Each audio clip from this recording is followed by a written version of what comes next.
Cikgu Farah?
Simpulan bahasa. Ada hati yang bermaksud keinginan. Contoh ayat, walaupun berpendapatan kecil, Pak Murad ada hati untuk membuka perniagaan sendiri pada suatu hari nanti. Ambil berat bermaksud beri perhatian. Contoh ayat, Encik Sufian sentiasa ambil berat terhadap anak-anaknya dalam bidang akademik dan co-curriculum.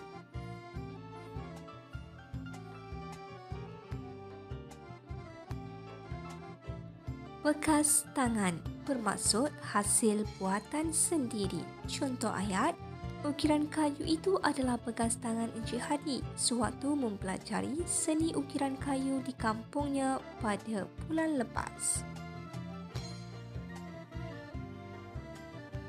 Besar hati bermaksud bangga. Contoh ayat, besar hati Encik Jaafar dan isterinya apabila mendapat tahu Perdana Menteri akan datang merasmikan pembukaan taska baharu mereka itu. Berganding bahu bermaksud bekerja sama. Contoh ayat, masyarakat Kampung Melati sentiasa berganding bahu dalam melakukan sesuatu perkara dan membolehkan mereka sentiasa hidup harmoni. Bulat hati bermaksud kata sepakat. Contoh ayat, keluarga Khadijah bulat hati untuk mewakafkan tanah itu untuk mendirikan sebuah sekolah agama.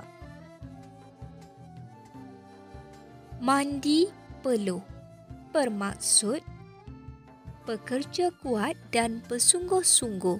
Contoh ayat, Halim mandi peluh untuk menyara keluarganya demi masa depan anak-anaknya.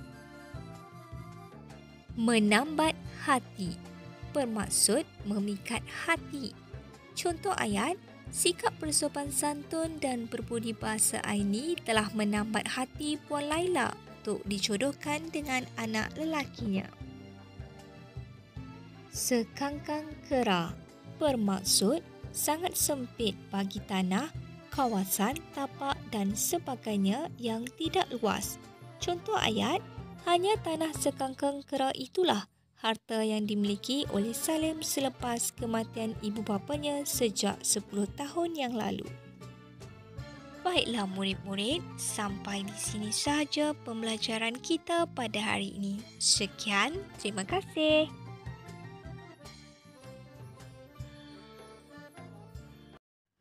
Untuk itu, jangan lupa like, share, komen dan subscribe channel Cikgu Farah.